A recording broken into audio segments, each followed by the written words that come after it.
Assalamualaikum warahmatullahi wabarakatuh. Salam sejahtera untuk kita semua. Shalom, Om Swastiastu, Namo Buddhaya, salam kebajikan. Selamat pagi kepada yang terhormat Ibu Kusnul Khotimah, SE, MMA IKA, ICLU, ICMARU, AMRP selaku pembicara pada webinar pagi hari ini. Yang terhormat Bapak Dr. Andes Asrori, MAFLNI selaku Ketua Program Studi Administrasi Asuransi dan Aktuaria. Yang terhormat Bapak Ibu dosen Program Studi Administrasi Asuransi dan Aktuaria, serta yang terhormat peserta webinar series keempat yang berbahagia. Perkenalkan, saya Yunisti Meredita Tambah, mahasiswi Program Studi Administrasi Asuransi dan Aktuaria tahun 2019 sebagai Master of Ceremony pada webinar pagi hari ini. Prodi Administrasi Asuransi dan Aktuaria berpartisipasi dalam Bulan Inklusi Keuangan 2021 dan Hari Asuransi Nasional tanggal 18 Oktober 2021 dengan menyelenggarakan webinar series literasi, asuransi, dan keuangan. Acara ini merupakan acara webinar series keempat dari 9 series webinar yang akan diselenggarakan oleh Program Studi Administrasi, Asuransi, dan Aktuaria Vokasi Universitas Indonesia dengan tujuan memberikan literasi mengenai asuransi dan keuangan. Untuk webinar hari ini mengusung tema asuransi kerugian yang akan dipaparkan oleh Ibu Kusnul Khotimah yang merupakan Kepala Cabang Jakarta 1 PT Asuransi Bakti Bayangkara. Untuk 5 series webinar selanjutnya akan membawakan tema mengenai asuransi syariah, aktuaria, asuransi sosial, pendanaan pensiun, dan sumber daya manusia di bidang asuransi.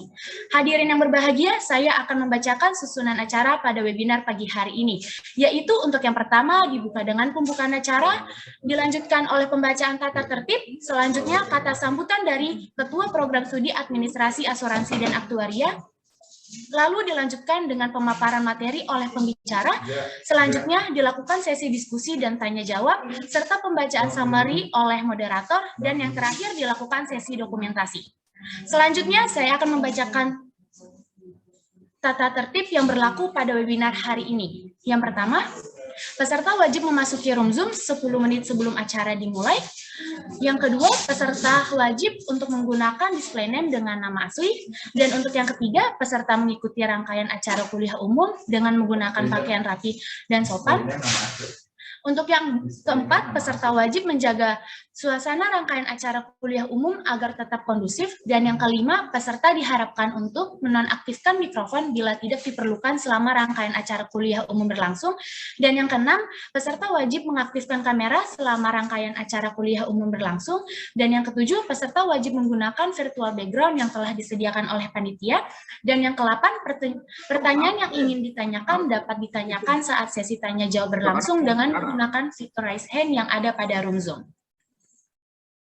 Pada sesi acara selanjutnya, yaitu sambutan dari Ketua Program Studi Administrasi, Asuransi, dan Aktuaria oleh Bapak Dr. Andes Asrori, FMA FLMI, sekaligus pemberian sertifikat kepada Ibu Kusnul Khotimah, SE, MMA ICLU, ICMARU, AMRP, selaku pembicara pada webinar hari ini. Kepada Bapak Asrori, waktu dan tempat dipersilahkan.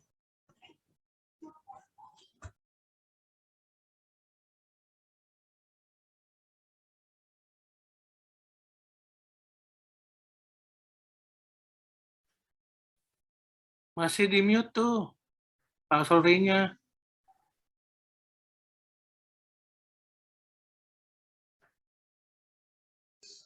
Mohon maaf untuk Pak Asrori, mungkin bisa dinonaktifkan untuk mikrofonnya.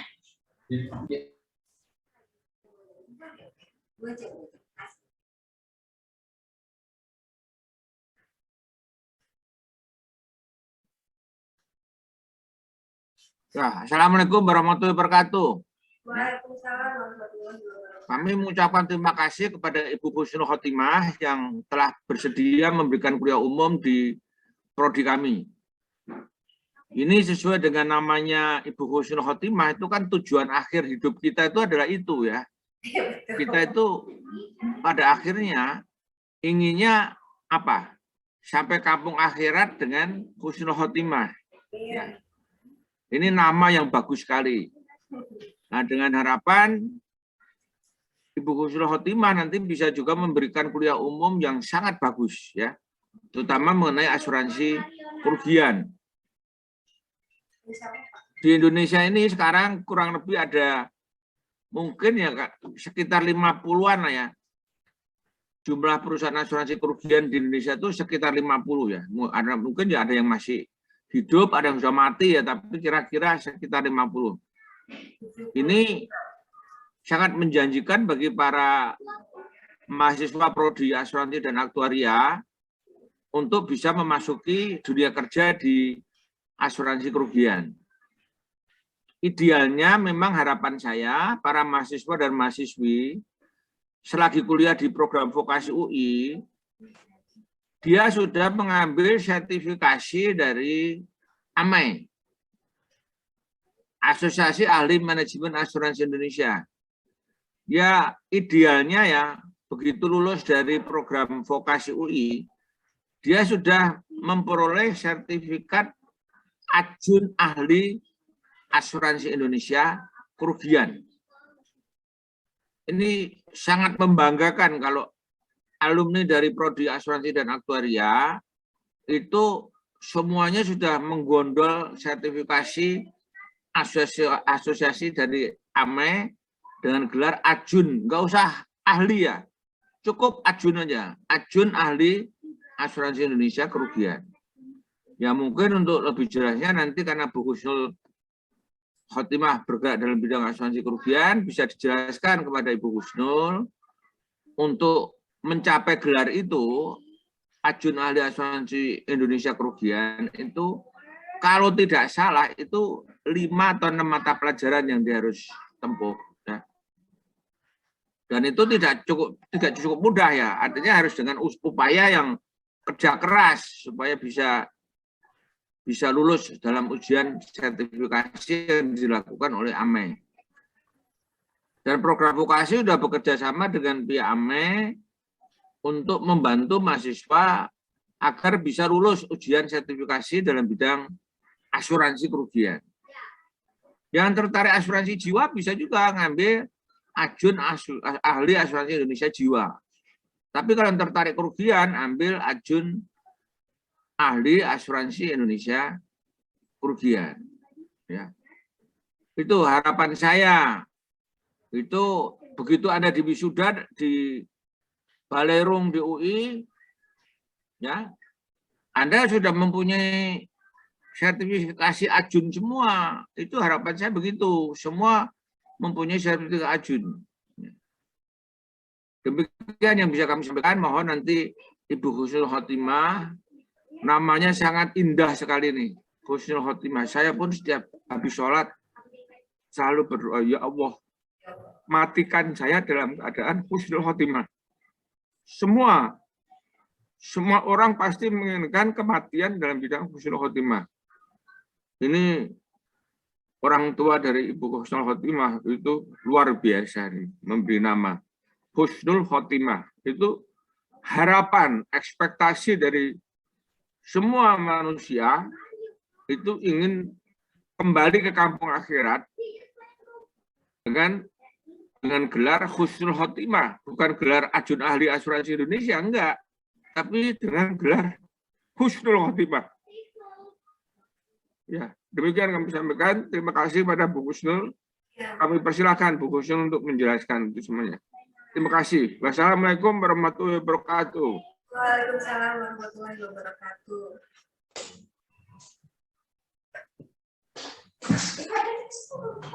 Oh, didengar ini. Selanjutnya kita masuk ke dalam sesi pemberian sertifikat.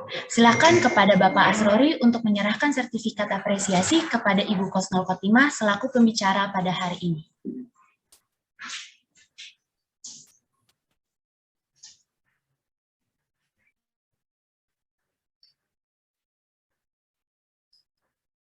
Terima kasih, sertifikat sudah secara elektronik saya terima dengan baik dari Universitas Indonesia. Selanjutnya memasuki acara inti, yaitu sesi pemaparan materi oleh pembicara sekaligus sesi diskusi dan tanya jawab yang dipandu secara langsung oleh Ibu Karin Amelia Safitri, SPD MSI selaku moderator pada pagi hari ini. Ibu Karin Amelia merupakan dosen program studi administrasi asuransi dan aktuaria. Kepada Ibu Karin, waktu dan tempat dipersilahkan. Assalamualaikum warahmatullahi wabarakatuh. Waalaikumsalam warahmatullahi wabarakatuh. Pertama-tama saya ucapkan terima kasih kepada MC yaitu Mbak Yunisti Meredita atas sudah memberikan waktu dan kesempatan bagi saya untuk menjadi moderator. Assalamualaikum warahmatullahi wabarakatuh. Selamat pagi, salam sejahtera untuk kita semua. Shalom, Om Swastiastu, Nama Budaya, Salam Kebajikan. Perkenalkan, nama saya Karin Amelia Safitri. Pada kesempatan kali ini saya akan memandu jalannya acara hari ini, yaitu kuliah umum seri 4 asuransi kerugian.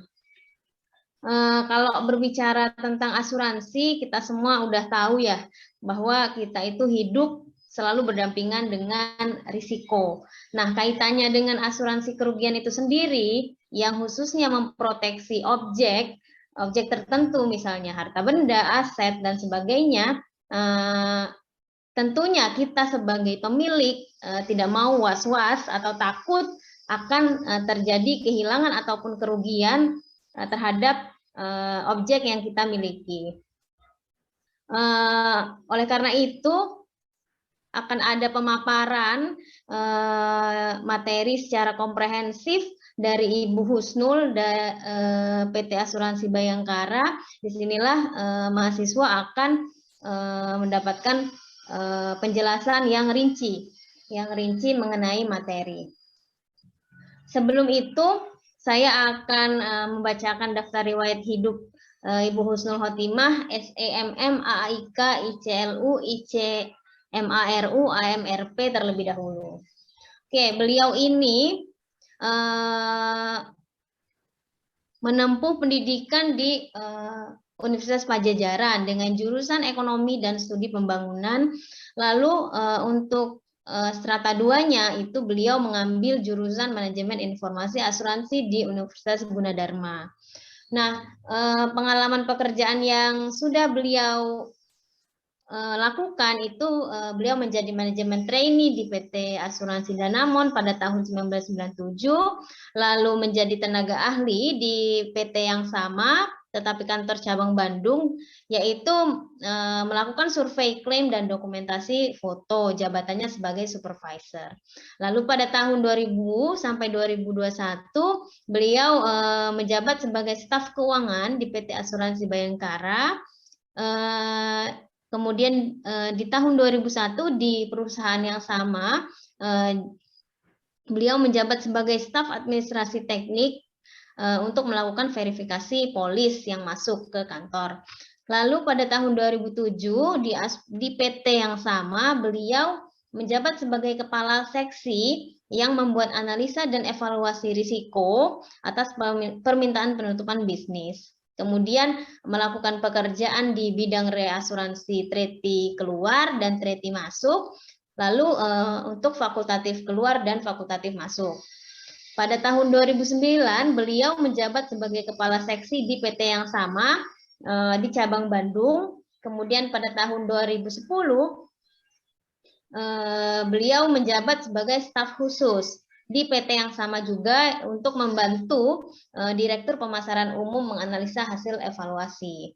Kemudian pada tahun 2010, beliau menjabat sebagai asisten manajer teknik di PT yang sama, yaitu di bidang reasuransi, underwriting, dan klaim. Tahun 2012, beliau menjabat sebagai wakil kepala cabang di PT yang sama. Kemudian pada tahun 2013, beliau menjabat sebagai kepala bagian underwriting, yaitu melakukan analisis dan evaluasi risiko, membuat laporan produksi pos tidak langsung, dan melaporkannya ke OJK di PT yang sama. Pada tahun 2014, di PT yang sama pula, beliau menjabat sebagai PLT Kepala Divisi Underwriting dan Pengembangan Produk. Kemudian pada tahun 2021 sampai dan sekarang, beliau menjabat sebagai Kepala Cabang di Jakarta di PT Asuransi Bakti Bayangkara. Berikut, oke, ya. Begitulah pemaparan riwayat hidup Ibu Husnul Khotimah. Izin menyampaikan Ibu untuk pemaparan materinya. sekitar kurang lebih 50 menit. Nanti akan dilanjutkan ke sesi tanya jawab. Monggo Ibu, silakan. Bisa dimulai. Ini suara saya kedengeran ya? Ya. Jelas ya Mbak ya. Assalamualaikum warahmatullahi wabarakatuh. Selamat pagi dan salam sejahtera untuk kita semua, para peserta kuliah umum yang telah meluangkan waktu untuk mengikuti kegiatan ini. Semoga kita senantiasa dalam kondisi sehat walafiat di masa pandemi dan selalu dalam lindungan Allah Subhanahu wa taala. Terima kasih tadi Pak Asrori, sungguh sangat masuk ke dalam hati saya. Nama saya disebut berkali-kali. Semoga kita di sini pun memiliki tujuan semuanya sama, yaitu kembali kepada yang khalik dalam kondisi husnul khotimah. Amin. Sebelumnya saya atas nama PT Asuransi Bakti Bayangkara itu mengucapkan terima kasih atas kesempatan yang baik ini sehingga dapat berbicara langsung walaupun melalui daring untuk memberikan informasi kondisi dunia kerja khususnya di asuransi kerugian atau umum secara update ya, secara nyata. Dari latar belakang pelaksanaan kegiatan ini saya membaca bahwa ada sedikit kekhawatiran dari sebahagian mahasiswa, entah itu sebahagian atau keseluruhan ya, saya tapi berpikiran positif hanya sebagian, karena saya yakin mahasiswa itu pasti punya visi misi ke depan. Sebagian mahasiswa itu khawatir dalam menghadapi era globalisasi saat ini, di mana persaingan untuk mendapatkan pekerjaan itu dianggap sangat ketat. Sedangkan ilmu yang diperoleh saat kita kuliah atau saat kuliah ini memang kadang tidak memadai untuk memperebutkan kesempatan kerja tersebut. Sehingga mahasiswa memang perlu mengetahui secara langsung bagaimana sih kondisi kerja nyata di bidang asuransi kerugian ya, khususnya kalau dari kuliah umum seri 4 ini lebih fokus untuk divisi atau bagian claim atau underwriting ya.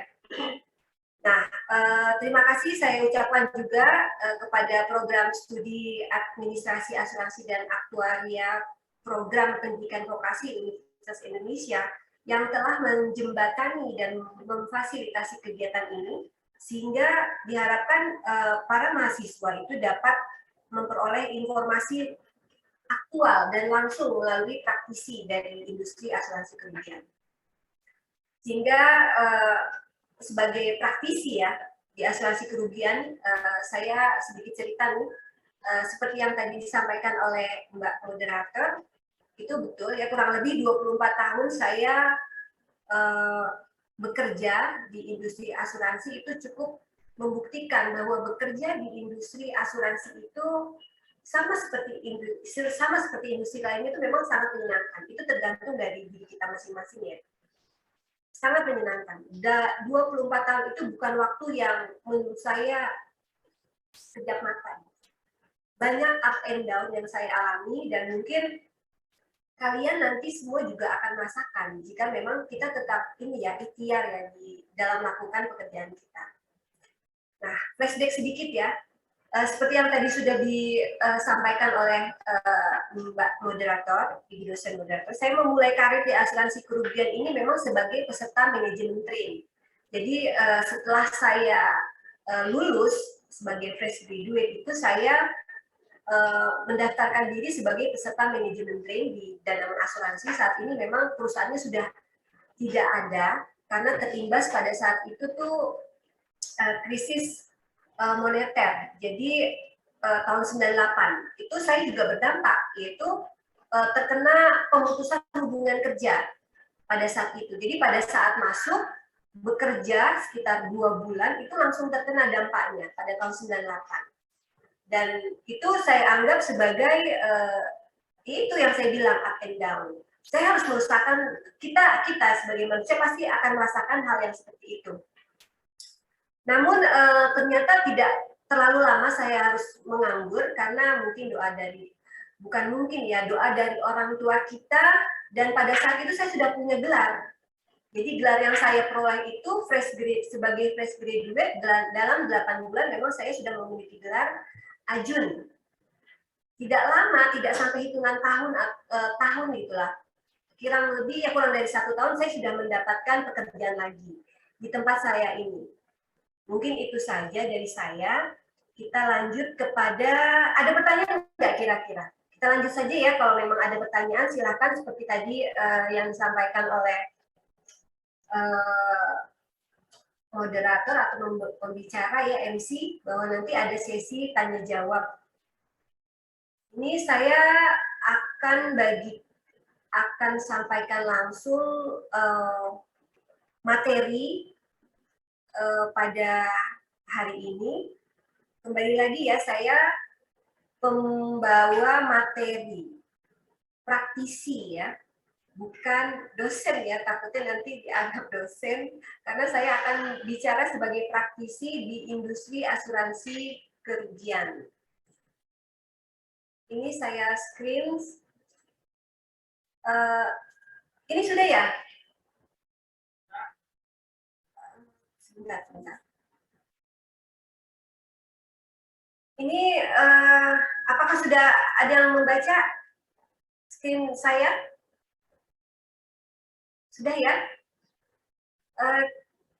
Ada 7 materi yang menjadi tugas saya pada pagi hari ini. Salah satu materi pertamanya adalah terkait apa itu asuransi kerugian. Tapi di sini saya sebut sebagai asuransi umum. Definisi yang paling umum sebenarnya yang sudah ada di dalam Undang-Undang Nomor 40 Tahun 2014 tentang perasuransian. Bisa kita baca bersama bahwa asuransi umum atau kerugian ini adalah perjanjian antara dua pihak, yaitu perusahaan asuransi dan pemegang polis. Dua pihak ya, perusahaan asuransi dan pemegang polis, yang menjadi dasar bagi penerimaan premi oleh perusahaan asuransi sebagai imbalan untuk memberikan penggantian kepada tertanggung atau pemegang polis karena kerugian, kerusakan, biaya yang timbul, kehilangan keuntungan, dan atau tanggung jawab hukum kepada pihak ketiga yang mungkin diderita oleh tertanggung atau pemegang polis karena sesuatu yang tidak pasti. Nah, tidak pasti ini memang itu ada definisi dari risiko. Nah, di sini dari definisi tadi itu bisa kita dapatkan hal-hal yang perlu kita pahami lah. Mungkin kalian sebagai mahasiswa dari vokasi UI untuk jurusan program asuransi dan aktuaria secara teknik atau teori itu sudah paham betul ya. Ini saya hanya bicara mengenai undang-undangnya saja. Jadi apa yang disebut dengan polis sesuai dengan Undang-Undang Nomor 40 Tahun 2014 itu, polis itu adalah bentuk tertulis dari perjanjian asuransi antara tertanggung dan perusahaan asuransi. Nanti saya ada beberapa contoh bentuk polisnya. Kemudian premi, apa sih yang dimaksud dengan premi? Berdasarkan Undang-Undang Nomor 40 Tahun 2014 adalah sejumlah uang yang ditetapkan oleh perusahaan asuransi dan disetujui oleh pemegang polis untuk dibayarkan berdasarkan perjanjian asuransi. Jadi bukan yang tidak disetujui, jadi memang ada bergabung. Nah, ada beberapa memang yang sudah ditetapkan oleh regulasi ya, oleh OJK, yang sudah ada ketentuan terkait dengan premi yang tidak bisa diubah, itu adalah untuk asuransi properti dan kendaraan bermotor. Plus ditambah dengan perluasannya, ada banjir, ada gempa bumi dan lain-lain itu ada, itu sudah diatur. Tapi yang belum diatur itu bisa tawar-menawar. Jadi premi itu tidak ditetapkan sendiri oleh perusahaan asuransi, tapi bisa dilakukan atau disetujui oleh kedua belah pihak.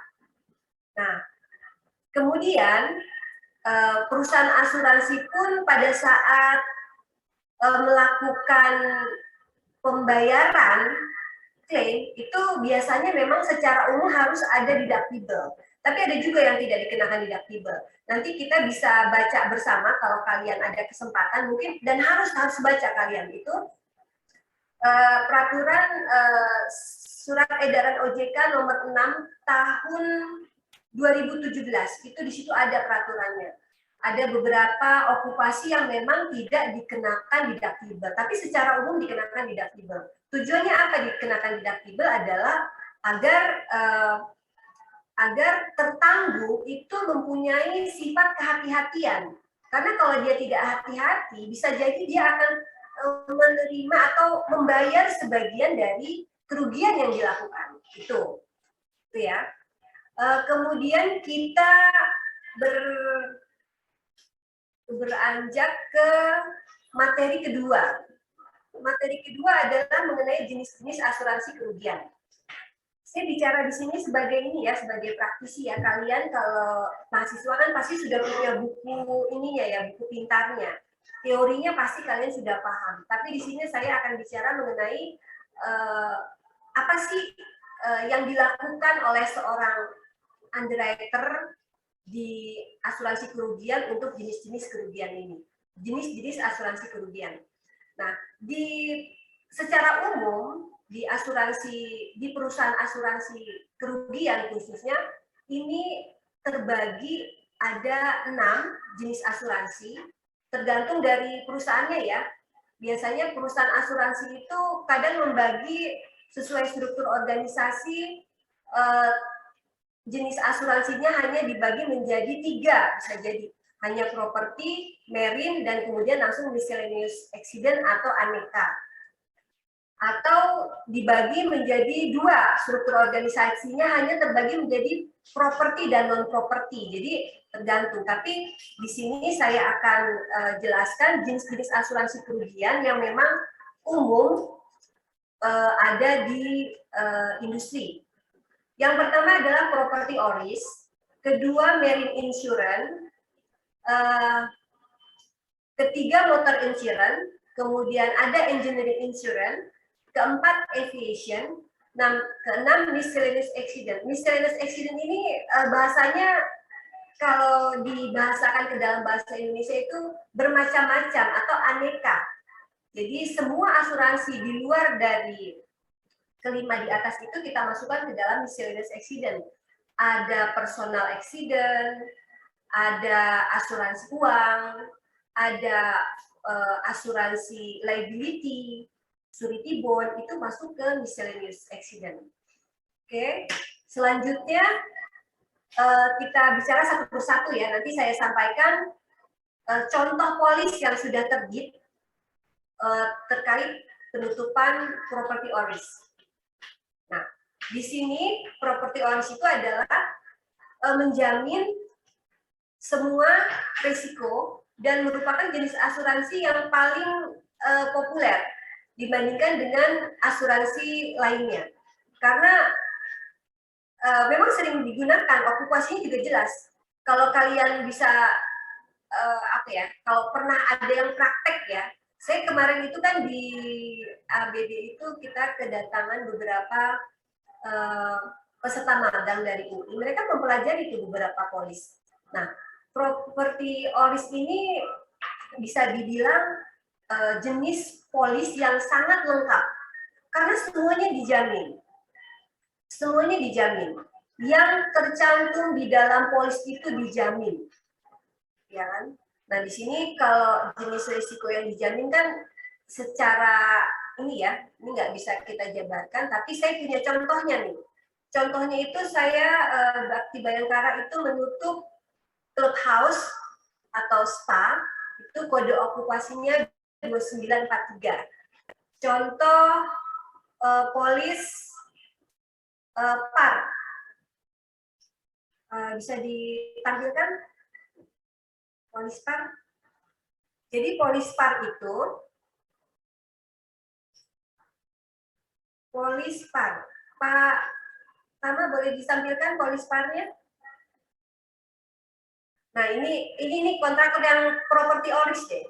Yang property or risk itu maaf, ini kontraktor all risk. Tunggu sebentar ya. Nah, ini asuransi di mana Bakti Bayangkara sebenarnya sebagai member ya. Bisa dilihat di sini, bisa kalian lihat di sini nama dimulai dari pertama ya. Ini adalah schedule polis ya, schedule polis property owners. Ada nomor polis, ada nomor pelanggan atau nama tertanggungnya. Nah, ini sebagai underwriter ya, saya bicara sebagai underwriter. Pada saat kita menutup jenis polis property owners, apa saja sih yang harus dianalisa gitu. Salah satunya ini, nama tertanggung. Nama tertanggung adalah Gria Kartika Dharma Wangsa. Nah, Dharma Wangsa itu kalau kalian tahu itu di Jalan Dharma Wangsa itu ada hotel besar bintang 5. Ini salah satunya. Kita berkoinsuran dengan asuransi Sentral Asia sebagai member itu menutup klub dari Dharma Wangsa Hotel. Tapi klubnya karena dia punya ada 3 gedung yang di cover, salah satunya clubhouse-nya punya Dharma Wangsa. Nah, itu kalau kalian lihat kan bangunannya cukup bagus ya. Kategorinya kelas 1 dia. Dia kodenya kalau kita bicara kode itu nanti bisa dilihat di SEOJK tadi yang nomor 6 tahun 2017. Kalian bisa baca nanti kode-kode okupasi. Ini hal-hal yang harus diketahui atau dianalisa oleh seorang underwriter. Ini ada pertama konstruksinya, terus okupasinya apa, terus lokasinya di jalan apa, di Jakarta. Biasanya kita kalau misalkan ada penutupan cover gempa bumi, itu ada zonanya. Kalau Jakarta itu sebenarnya udah masuk zona 4, ya, udah masuk zona 4. Nah, di sini ada jaminan coverage yang diminta oleh tertanggung, itu property owners terdiri dari ini. Ada fire, lightning, explosion, aircraft impact and smoke, kemudian riot, strike, malicious damage and civil commotion, kemudian BI-nya ke business interruption, kemudian ada typhoon, storm, flood, water damage, dan other. Nah, other ini biasanya tambahan nih. Nah, untuk seorang underwriter ini harus paham betul, kira-kira loss ratio-nya seperti apa sih loss ratio-nya untuk penutupan-penutupan ini, ya kan? Ini nilai-nilainya dalam US dollar, cukup besar. Oke. Nah, ada resiko sendirinya. Tadi kan ada yang dimaksud dengan deductible di awal pertama tadi, terkait dengan polis, definisi polis itu ada deductible. Ini dia, resiko sendiri. Resiko sendirinya seperti apa nih? Ini ada nanti masing-masing, kalian nanti bisa pelajari terkait dengan property owners. Ya, ini jenis asuransi yang paling umum dan banyak ditutup khususnya di daerah perkotaan ya, karena okupasinya bisa digunakan untuk semua okupasi seperti hotel, bangunan sekolah, kemudian kantor, apartemen, itu biasanya menggunakan polis par. Oke, lanjut kita ke asuransi selanjutnya, yaitu asuransi selanjutnya itu marine insurance. Jika ada pertanyaan, kalian bisa langsung di chat ya, sesuai dengan marine insurance. Marine insurance ini adalah asuransi yang memberikan ganti rugi dan perlindungan keuangan untuk kehilangan atau kerusakan kargo selama dalam perjalanan baik di darat, di laut maupun di udara. Nah, ini ada kondisi-kondisi yang harus kalian pahami baik sebagai underwriter maupun sebagai divisi claim ya di sini. Ada kalau kalau untuk laut itu ada 3 kondisi yang diminta biasanya. Ada institut kargo kelas A, institut kargo kelas B, kemudian institut kargo kelas C. Ini bisa kalian pelajari sih. Kalau ini kan saya bicara singkat ya. Kalau untuk yang A itu menjamin semua resiko B dan C. B dan C. Nah, berarti kalian tinggal ingat kalau B itu yang mengcover apa, C itu mengcover apa. Kalau C itu dia bisa dibilang total loss, jadi tidak menjamin semua resiko dari marine cargo. Dia hanya menjamin apabila terjadi kebakaran, terdampar, kandas, terbalik, pembongkaran apabila memang dibutuhkan. Kemudian ada pembuangan barang selama perjalanan. Kemudian ada biaya penyelamatan. Sedangkan kalau yang B itu menjamin C ditambah dengan gempa bumi. Kalau barang tiba-tiba jatuh karena tersapu ombak, kemudian ada masuknya air dan loading unloading. Jadi pada yang dimaksud dengan loading unloading itu pada saat ada memuat barang ke kapal, tiba-tiba barangnya jatuh, nah itu di cover tuh. Tapi kalau di C tidak di cover dia. Nah kalau untuk yang A itu menjamin semuanya, ya, oke itu. Kemudian ada Institut Cargo Clause Air dan Land itu untuk darat ya, darat dan udara. Coverage-nya yaitu selama perjalanan di darat dan di udara seperti apa, gitu kan? Itu dijamin semua barang. Kemudian kalau terkait dengan marine insurance, itu kita pasti membicarakan apa yang dimaksud dengan hull-nya. Karena memang marine insurance itu ada 2 yang di cover, yaitu barangnya, kemudian kapalnya itu sendiri. Kapal itu masuk ke asuransi marine hull. Asuransi marine itu ada asuransi kapal beserta mesin dan peralatannya. Itu nanti biasanya kalau yang sudah ada di ABB itu kita sudah menutup ya beberapa kali asuransi kapal. Dari jenis-jenis kapal itu ada dari kapal roro, tongkang, kecuali kayu ya. Jadi itu kita tutup. Tapi dengan beberapa spek. Biasanya nanti kalau orang asuransi itu dia punya kamus khusus. Apa sih kapal mana yang bisa kita cover? Ada limit of liability-nya berapa sih? Kalau kapal kayu kalau kapal besi ukuran sekian dan usianya sekian itu masuk berapa persen di treaty itu ada.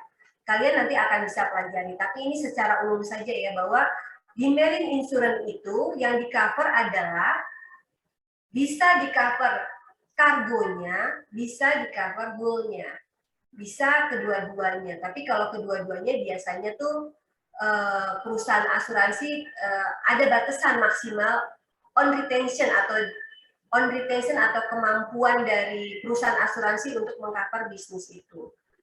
Nah ini saya punya contoh polysterene yang terbit di ABB. Bisa dimunculkan Pak Tama? Ini marine hull ya. Marine hull ini bisa dilihat dia adalah kapal dredger. Itu yang pernah terbit di ABB. Dan ini periodenya periodenya sudah berakhir ya. 22 Mei, 21 Mei berarti sudah berakhir. Ini pernah terbit di ABB. Nah, seperti ini nih seorang underwriter harus paham jika di sini kan ada konstruksinya steel ya, besi. Nah, kalau besi itu masuk kategorinya nggak? Masih masuk nggak kategorinya di treaty-nya misalkan? Karena seorang underwriter itu harus paham program treaty atau kerjasama perusahaan kita dengan leader atau profil sebetulnya asuransinya itu harus paham. Jadi pada saat kalian melakukan analisa, kalian harus membuka kamus kalian. Kamus kalian itu di treaty itu. Jadi apa yang bisa kita cover, lihat di sini. Kalau misalkan tidak bisa di-cover, ya kalian harus lapor. Lapornya kepada leadernya. Leader, boleh nggak ya kita tutup ini? Kalau pun tidak bisa, berarti bisa nggak ya kita tutup dengan menggunakan fasilitas fakultatif. Itu nanti lebih luas lagi deh, kapan-kapan kita bicara lagi terkait dengan program reasuransi seperti apa. Nah, ini yang Marine Hull ya. Yang kedua, coba deh Marine Cargo deh. Marine Cargo ada.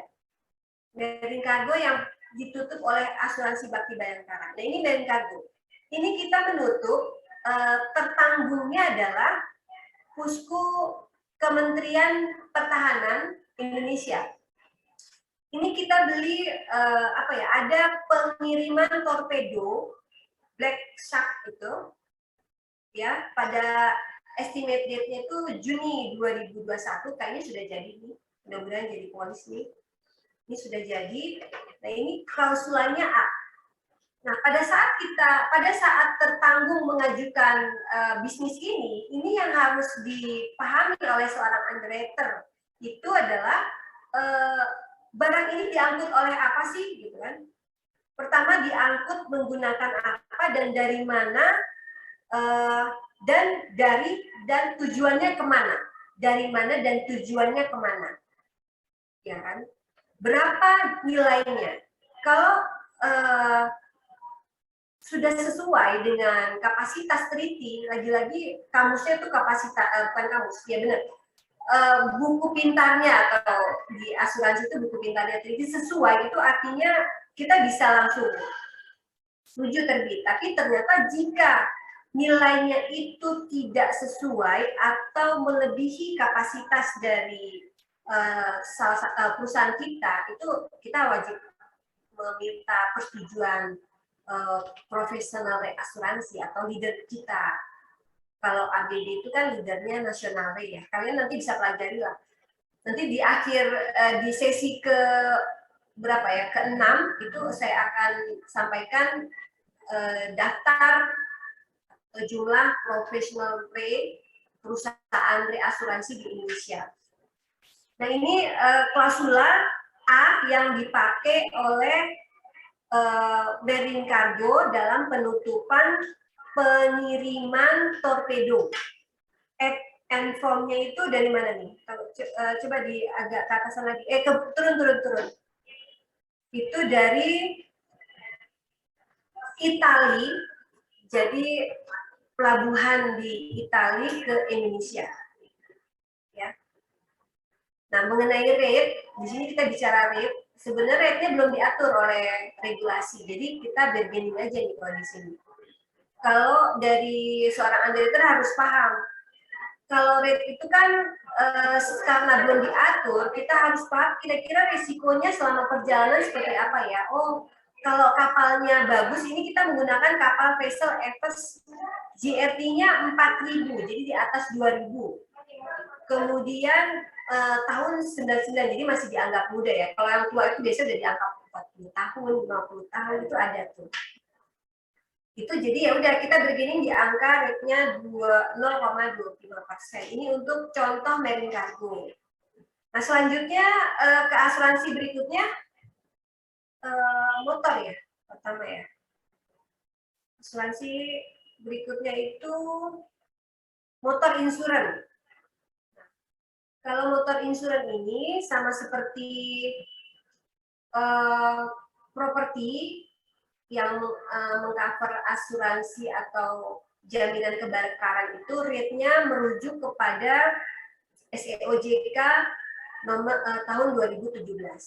Jadi kalian bisa pelajari nanti polis standar. Kalau berdasarkan polis standar ini definisi dari motor insurance adalah menjamin kerugian atau kerusakan kendaraan bermotor dan atau kepentingan yang dipertanggungkan yang secara langsung disebabkan oleh tabrakan, perbuatan jahat, pencurian, dan kebakaran, termasuk pada saat kendaraan itu berada di dalam alat angkut. Biasanya kan, Bu, kalau dia tuh kita asuransiin, tapi ternyata berada di dalam perjalanan nyebrang, gitu, penyeberangan, itu dijamin asuransinya. Nanti kalian bisa baca, kalian catat aja ini ada SEOJK nomor 6 tahun 2017. Ini kalau kita ikut ujian AMAI, ini biasanya sering keluar nih. Jadi nanti kalau kalian ikut ajun ahli asuransi untuk asuransi kendaraan bermotor, ini kalau kalian hafal betul SEOJK nomor ini udah pasti lulus tuh kendaraan bermotor, karena semua soalnya diambil dari sini.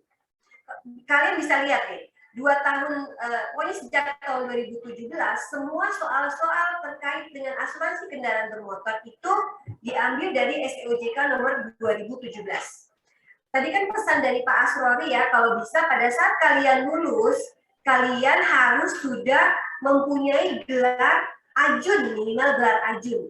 Nah, itu bisa dicapai menurut saya, asal kalian itu benar-benar fokus, ikhtiar, sabar, dan berkorban. Ingat ya, itu yang paling penting. Jadi kalian itu harus berkorban, berikhtiar itu artinya tekun ya, tekun belajar, karena kalau cuman SKS gitu ya, sistem kebut semalam, kalau untuk ujian AMAI itu ini pasti kalian nggak bisa 100% lulus. Karena dia ada passing grade-nya. Passing grade itu minimal kalau kalian betul saja, itu jarang yang bisa mencapai di passing grade 55% yang betul ya. Ya mungkin itu, kalau itu kembali lagi ke hak prerogatifnya si penguji. Oke, lanjut. Ini saya punya contoh polis motor yang telah terbit di ABB, di Asuransi Bakti Bayangkara.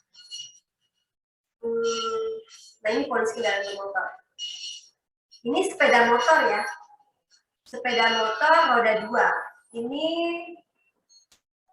berarti beberapa perusahaan asuransi memang mengeksklud asuransi kendaraan bermotor atau tidak masuk ke dalam teknik. Makanya bisa dikategorikan sebagai polis akomodatif.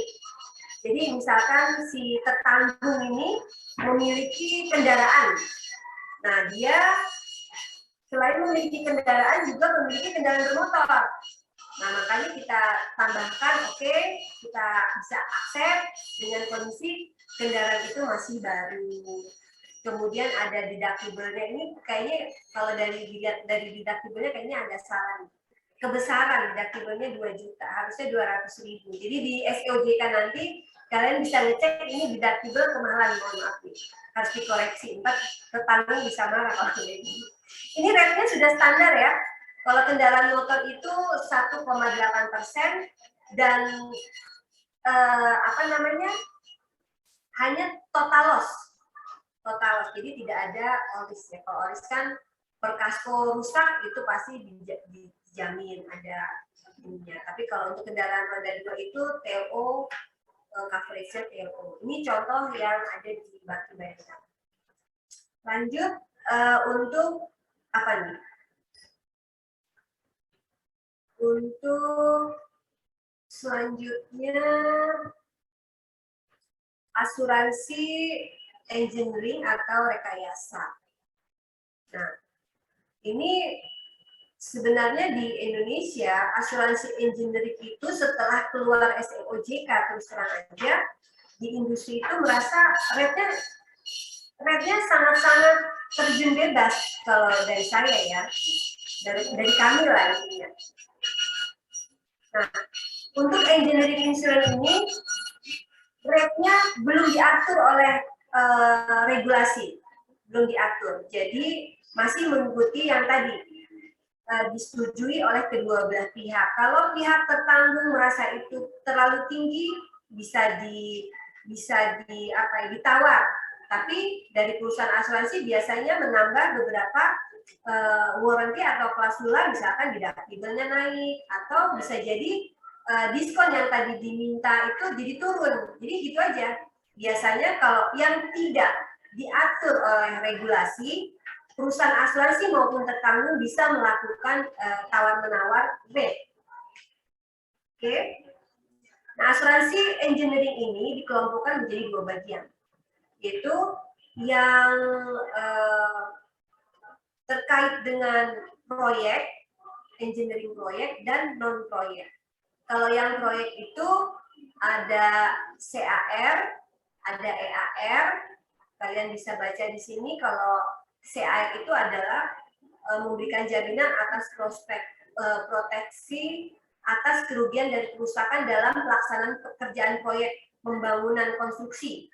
Banyak ya di sini sejak selama pemerintahan Pak Jokowi ini banyak sekali bangunan atau proyek-proyek pemerintah yang sedang dilakukan seperti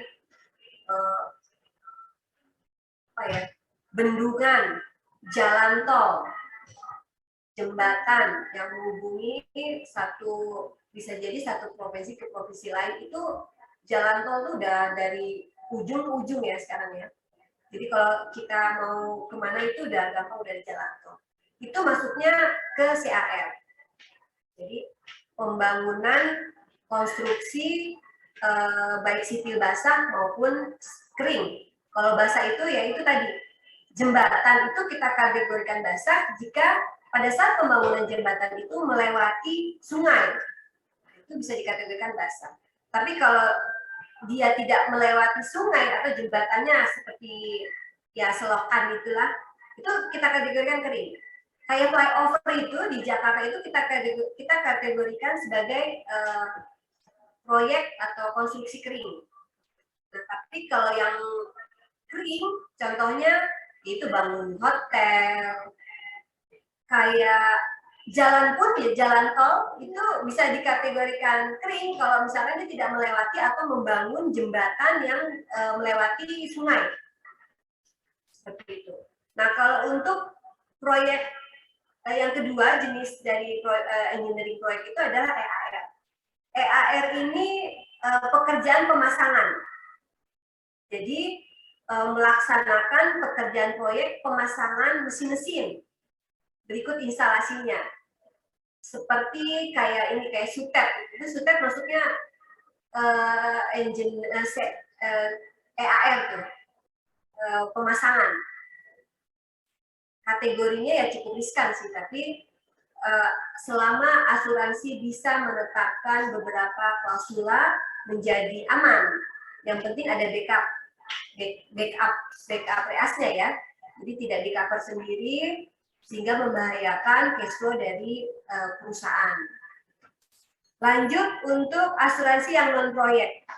Kalau untuk yang non-proyek ini proteksi yang diberikan untuk kegiatan-kegiatan teknis selama masa operasionalnya. Misalkan itu pemasangan mesin-mesin kayak biasanya nih kalau misalkan kita membangun mini hidro ya, itu kan ada konstruksi, ada ada pemasangan mesinnya, EAR, kemudian ada seperti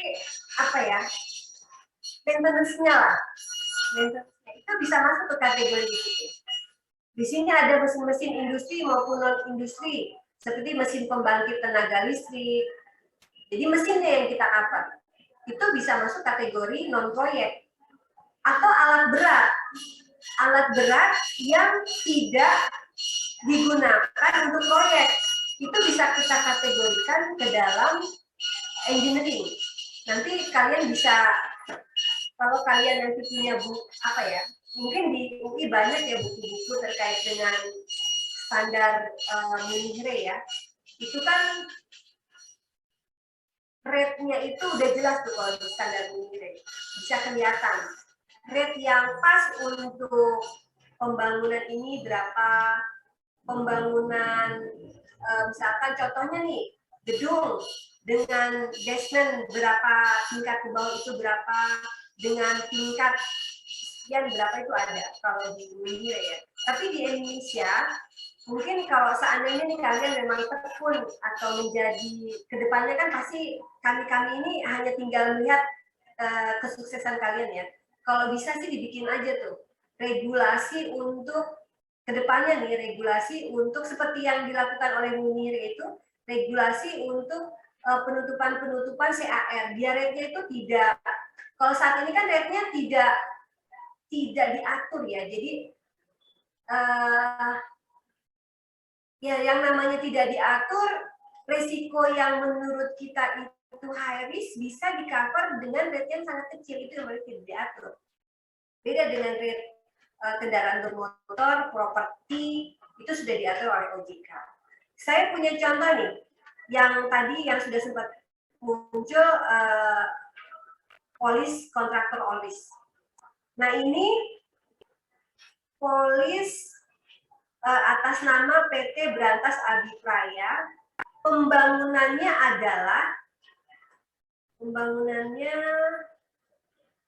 kalau nggak salah ini pembangunan pagar. Coba ke itu lagi, gitu.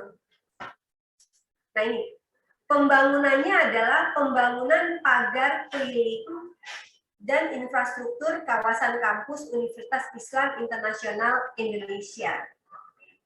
Ya. Ini salah satu contoh polis yang sudah diterbitkan di ABB terkait dengan CAR. Nilainya 140 miliar sekian. Periodenya 2018-2019. Ini nanti salah satu contoh CAR yang klaim di ABB ini klaimnya itu kalau nggak salah ini ada klaim di sini, nanti coba kita cek ya. Klaimnya itu pencurian, klaim pencurian untuk CAR yang diterbitkan di ABB. Nanti ada contohnya. Tapi sesi klaim kayaknya belum ya. Ini salah satu contoh polis, nanti bisa saya share ke teman-teman di Vokasi UI untuk bisa dipelajari.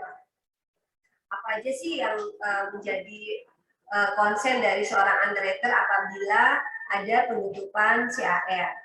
Nah ini proyeknya pekerjaan konstruksi karena hanya pembangunan pagar di sekeliling kampus. Kemudian ada infrastruktur ditambah dengan infrastrukturnya itu di lingkungan kampus. Jadi kalau di lingkungan kampus itu udah pasti kering ya, udah pasti kering. Nah pasti kalau kering itu biasanya tertanggung. Kalau menganggap itu risiko kering, mereka tawar menawar tuh, oh rate-nya harus sekian ya, sekian. Oh kalau gitu, kalau memang minta itu biasanya kita menambahkan dengan beberapa deductible. Memang deductible-nya seperti yang ini juga tawar menawar nih, deductible. Nah ini cover yang dijamin. Coba deh nanti kita lihat. Nah ini rate-nya karena tidak diatur, itu rate-nya 0,08%. Coba dibandingkan nanti kalau misalkan tadi kan kalau rate kendaraan bermotor ya kan 1% ya, 1,8%. Nah ini 0,08% dengan jangka waktu tadi dari 2018 ke 2019 ditambah maintenance-nya selama 1 tahun. Bisa dibayangkan dalam jangka waktu 2 tahun dengan rate 0,08 itu sebenarnya kecil ya. Tapi ini yang ada di industri gitu loh.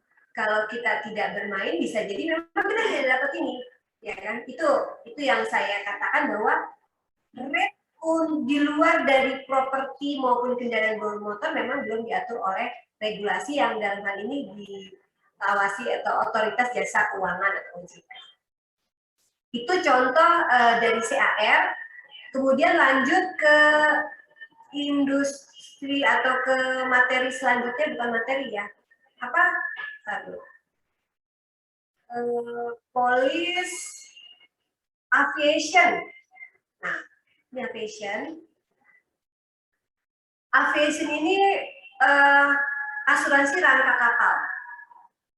Rangka kapal yang menjamin perlindungan kerugian atas segala aktivitas terkait penerbangan atau aviation seperti risiko terhadap rangka pesawatnya. Sebenarnya yang kita jamin ini rangka pesawatnya. Di ABB itu di Bakti Bayangkara sesuai dengan izin produk yang sudah dimiliki dari OJK, izin terbit atau izin memasarkan produk itu untuk rangka kapal, rangka pesawatnya. Ya. Nah ini kita punya ABB punya contohnya, polis yang akan terbit, yang mudah-mudahan terbit karena masih bentuknya masih quotation atau proposal pengajuan, bahwa Kementerian Pertahanan Republik Indonesia kita tahu sedang memperbaiki alutsista ya. Jadi ada pembelian beberapa alutsista untuk kegiatan di Pertahanan Republik Indonesia. Nah ini pembelian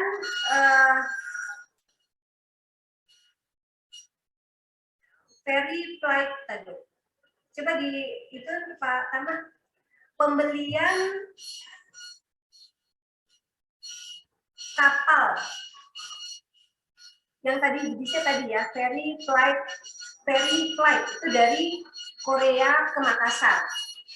Sebenarnya ini baru pengiriman, tapi karena kapal ini dibawa sendiri atau dipiloti sendiri oleh pilot gitu loh, dibawa sendiri oleh pilot, jadi masuk ke dalam kategori aviation, kecuali dibongkar dulu ya, baru dikirim melalui kapal laut, itu baru asuransi pengiriman.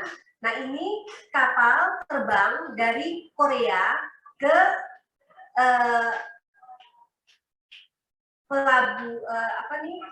Makassar Airport, ke Makassar. Jadi itu kita masukkan ke dalam asuransi kapal karena kapalnya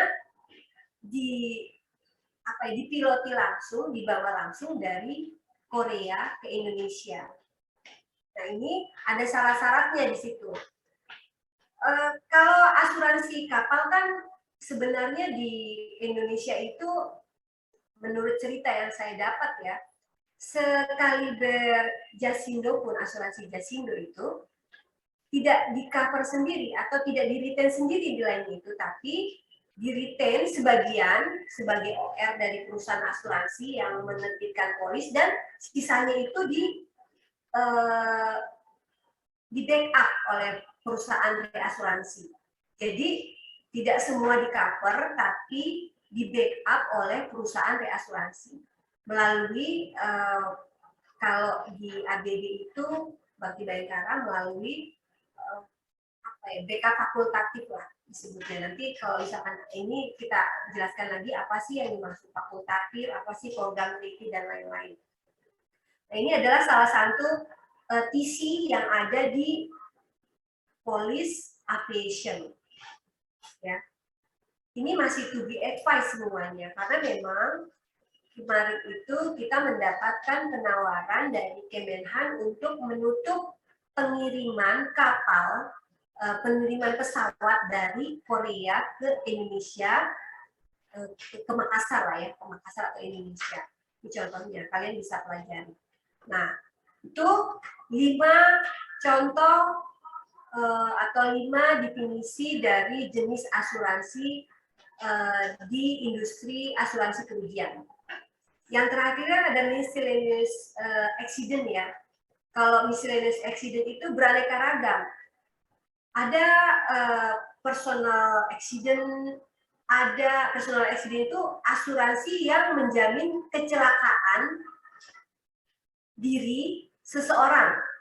Jadi apabila seseorang mengalami kecelakaan dan menyebabkan mereka itu meninggal, cacat, atau membutuhkan pengobatan, itu dijamin oleh personal accident.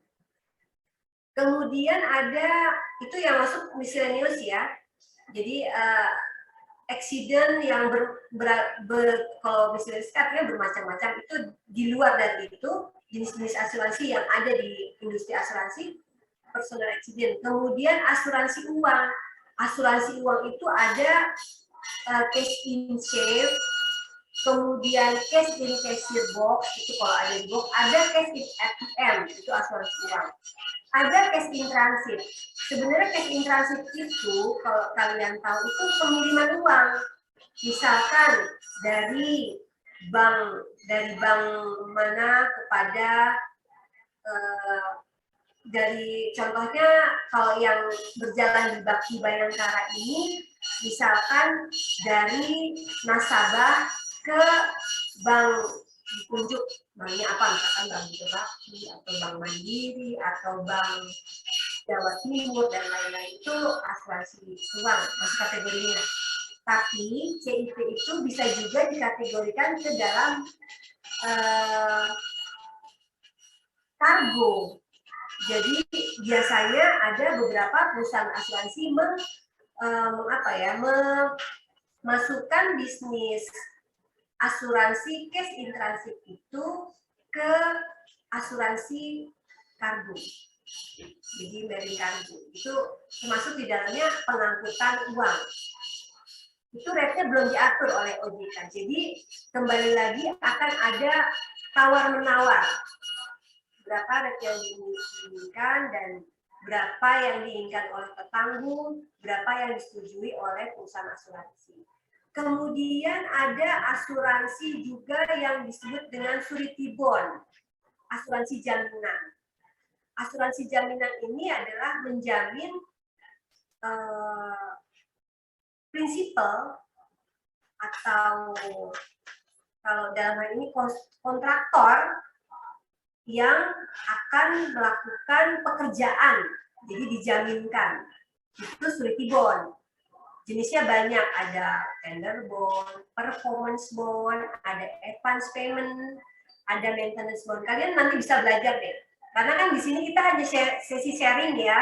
Sebagai praktisi saya akan menceritakan apa saja sih yang dilakukan oleh seorang underwriter untuk bisa bukan bisa eksis ya, bisa bekerja di industri asuransi kerugian. Kemudian di miscellaneous itu juga ada asuransi, kalau di ABB itu ada asuransi jiwa kredit ya kan, atau kita punya produk namanya Sirama. Itu asuransi yang bekerja sama dengan perusahaan asuransi jiwa. Nah itu asuransi yang bekerja sama dengan asuransi jiwa. Itu kalau di umumnya ada disebut dengan asuransi jiwa kredit, multiguna atau apalah, itu salah satu produk yang bisa kita kategorikan ke miscellaneous accident. Nah sekarang sesi berikutnya di sesi keberapa ya? Saya harus menjelaskan kapan dan di mana asuransi kerugian dibutuhkan. Ini saya agak dispute nih. Sebenarnya dibutuhkan oleh mahasiswa pada saat mencari kerja atau dibutuhkan oleh konsumen pada saat mencari perusahaan asuransi, ya kan?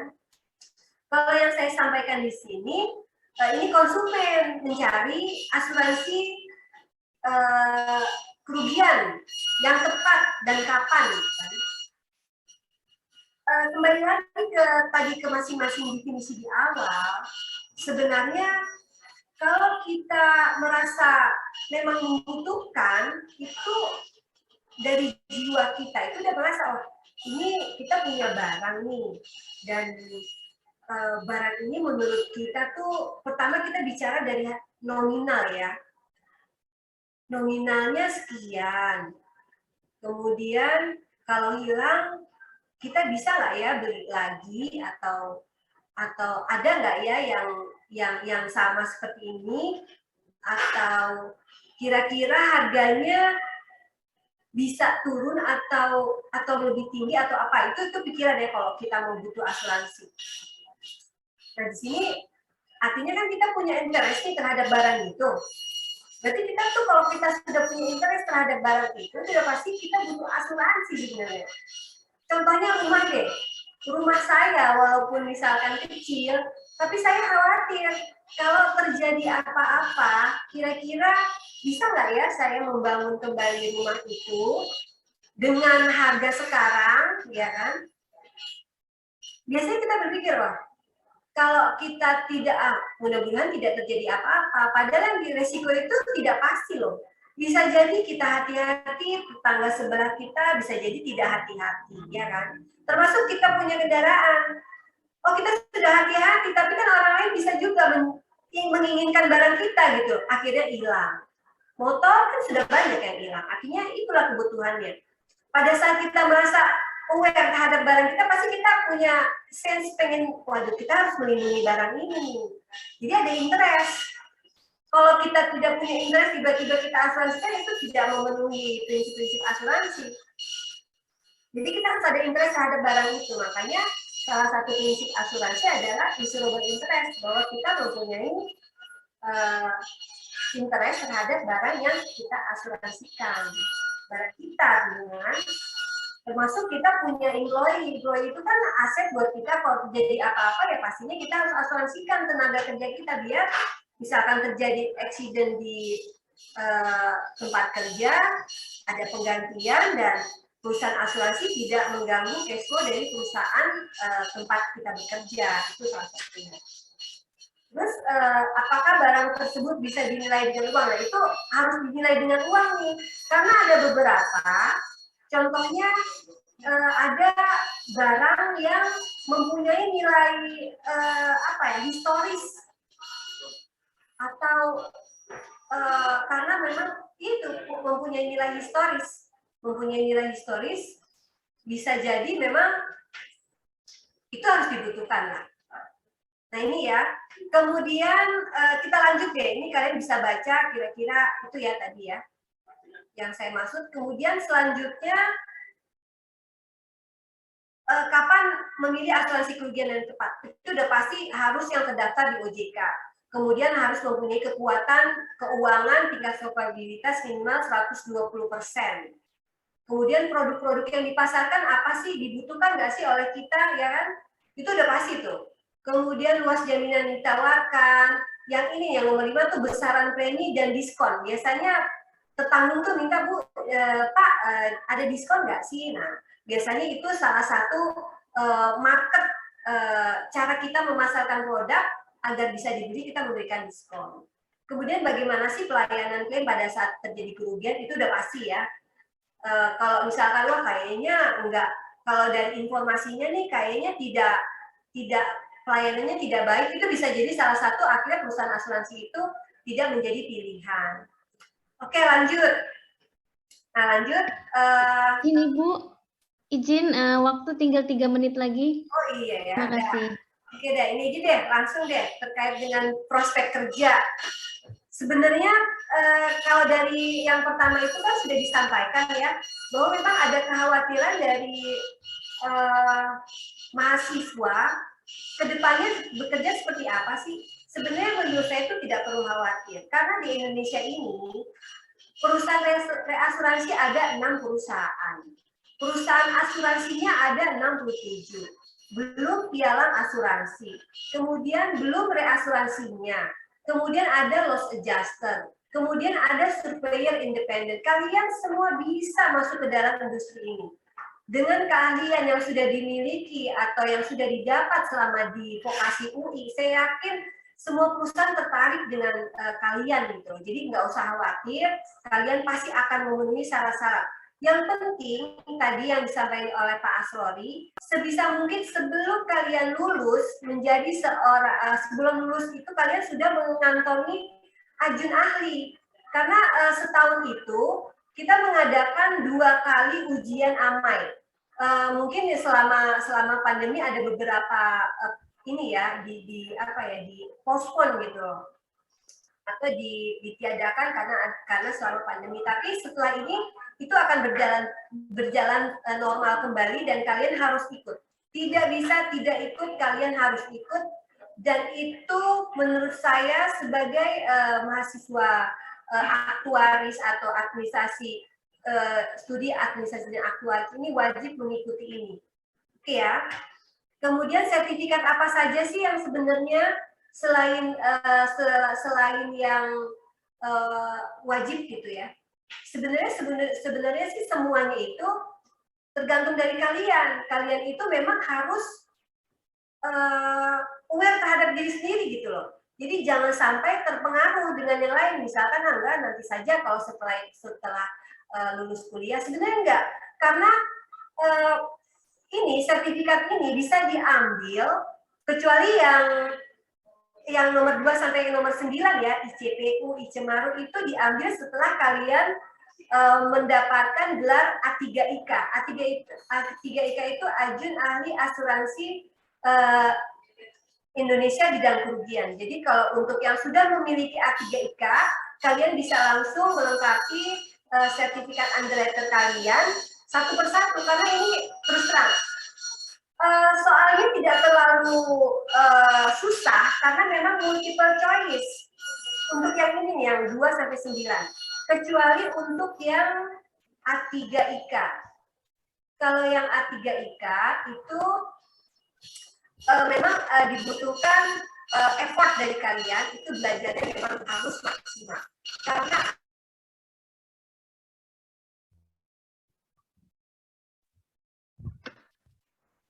Halo? Halo Ibu Husnul?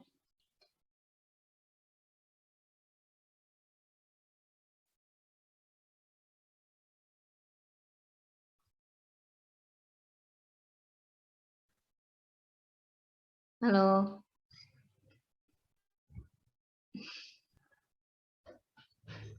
MC, ini internet saya atau Ibu Husnul ya?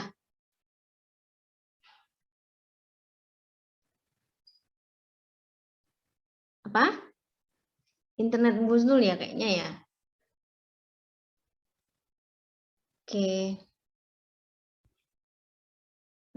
Untuk para peserta dan hadirin sekalian, mohon menunggu sebentar, mungkin Ibu sedang mengalami kesulitan internet ya, internetnya lagi terganggu.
Oke, bagi yang memiliki pertanyaan boleh ditulis di kolom chat.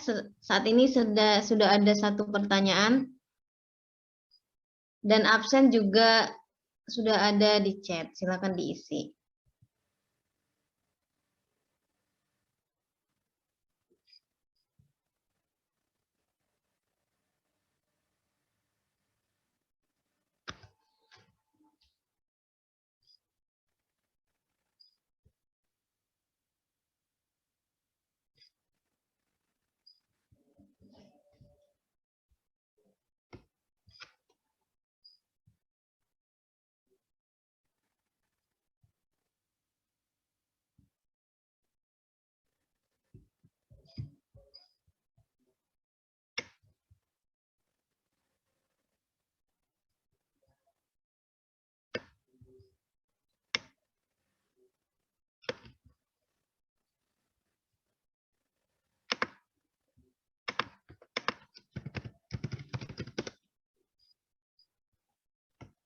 Halo Ibu Husnul.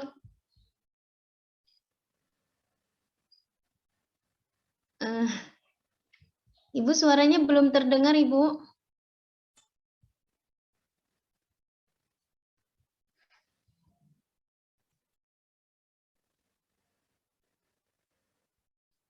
Ibu. Suara Bu Husnul belum. Oh ya. Oke, masih connecting. Halo Ibu.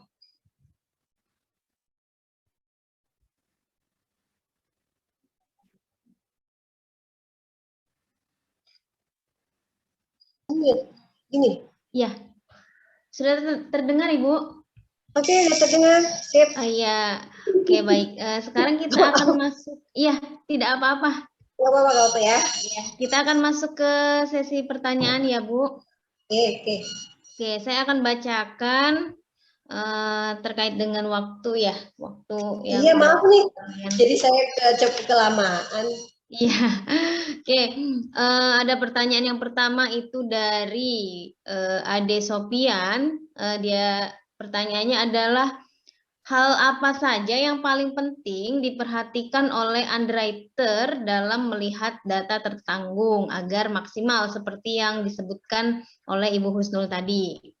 Kemudian yang kedua dari Bapak Ade juga, kecelakaan apa saja yang paling sering terjadi dan klaimnya paling sering di cover di dalam marine insurance.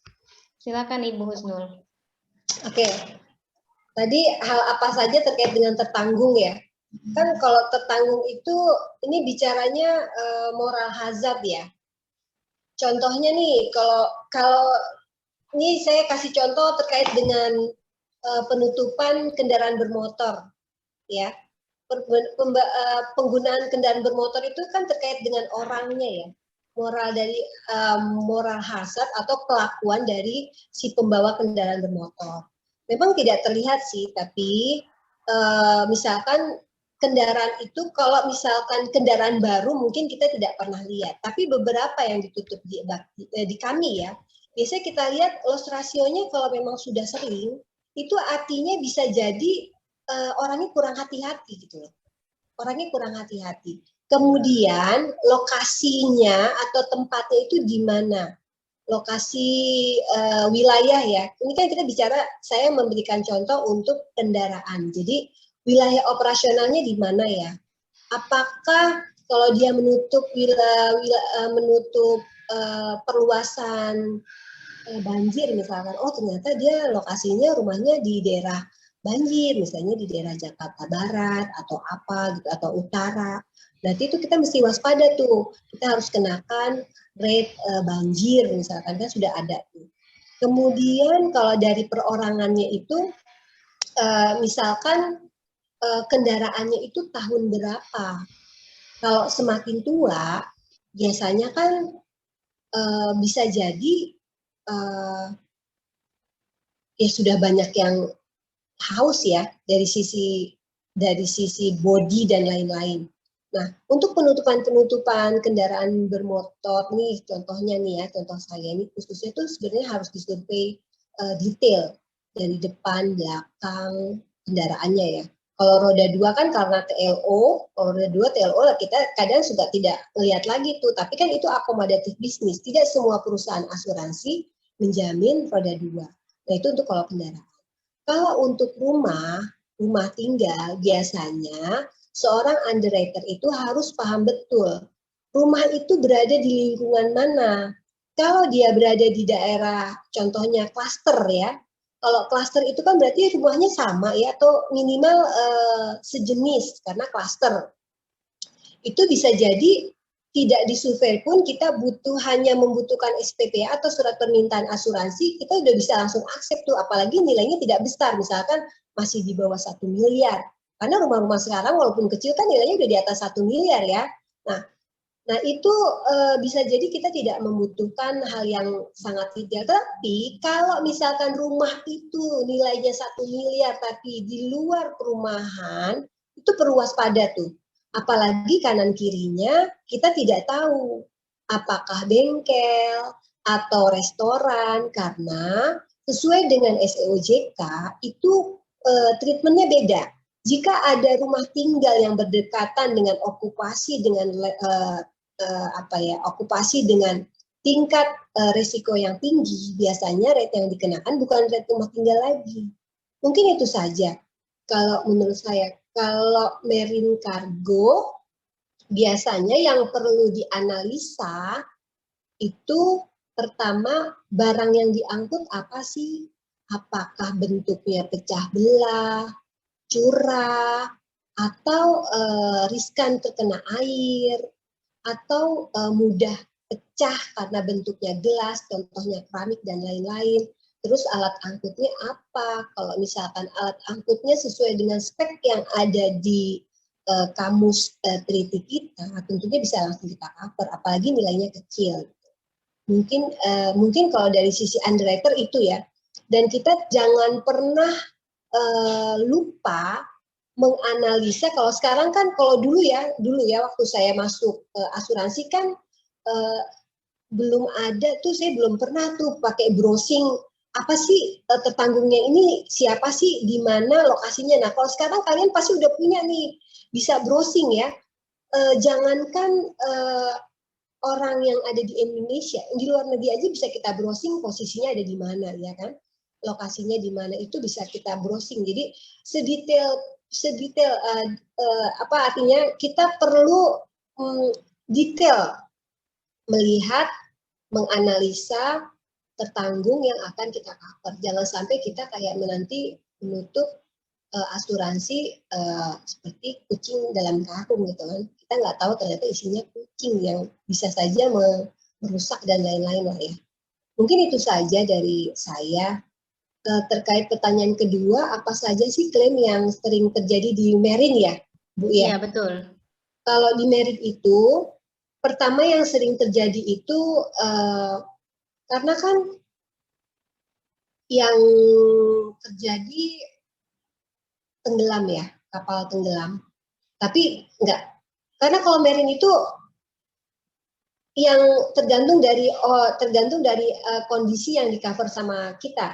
Yang sudah dialami oleh Bakti Bayangkara biasanya nih, kapalnya itu ya tenggelam tapi tidak merusak barang yang diangkut, tidak sampai tenggelam, jadi kandas tapi merusak beberapa kapal yang merusak beberapa barang yang diangkut. Bisa jadi pada saat loading unloading si barang itu jatuh. Tapi yang banyak terjadi klaim marine itu di industri adalah kapal itu kandas, jadi menyebabkan barang-barang yang diangkut itu rusak karena pertama terbentur oleh barang yang ada di dalam alat angkutnya itu sendiri, kemudian bisa jadi kemasukan air. Contoh yang sudah terjadi itu, ABB pernah tuh mengangkut semen ya, itu kemasukan air. Nah, kemudian ada lagi kalau yang darat nih, yang darat itu biasanya karena pengangkutan darat terjadi tabrakan atau tergelincir mobil atau alat angkutnya ke luar jalan sehingga mengakibatkan barang yang diangkut itu keluar dari alat angkut dan rusak. Yang pernah dialami oleh kami itu hal-hal yang seperti itu. Jadi tidak ada beberapa kali yang besar karena kandas ya, kandas, tenggelam, tapi tidak bisa dipresentasikan. Yang paling banyak apa sih? Tapi semuanya kita pukul rata karena namanya resiko kita tidak pernah tahu ya. Ini karena kejadiannya yang namanya di laut apapun bisa terjadi. Jadi bisa saja tiba-tiba ombak besar kemasukan air. Bisa jadi ombak besar mengakibatkan kapal itu jadi kandas dan mengakibatkan barang-barang yang ada di dalam angkutan kita itu jadi rusak. Sebenarnya kalau cuma kandas aja tidak mengakibatkan rusak, sebenarnya tidak dijamin, bukan dijamin, karena selama barang itu tidak rusak sebenarnya tidak dijamin. Tapi kalau ternyata kapal itu pada saat kandas menjadi rusak dan harus, misalkan kan tadi ada ya, tiba-tiba harus dibuang untuk menghindari kapal itu menjadi tenggelam, itu ya itu artinya dijamin. Mungkin itu aja dari saya. Ada lagi? Baik, semoga menjawab ya Bapak Ade. Kemudian ada pertanyaan kedua dari Marsha Farah. Mohon maaf. Ya, Marsha Farah.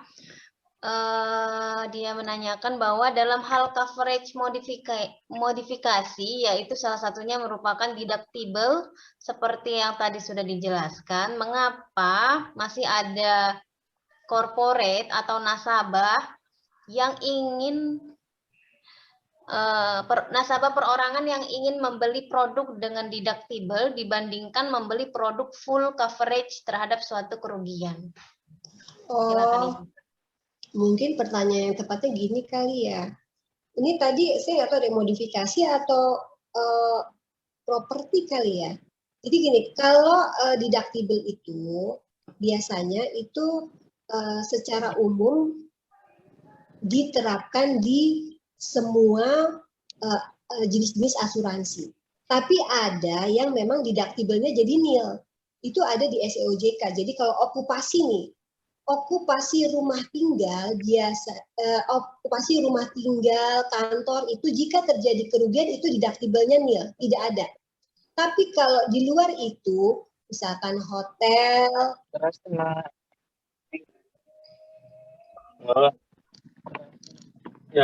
halo, itu dikenakan nilai deductible-nya itu sudah ditetapkan oleh OJK 0,1% of 5% of claim atau 0,1% of TSI, mana yang lebih besar, ya kan?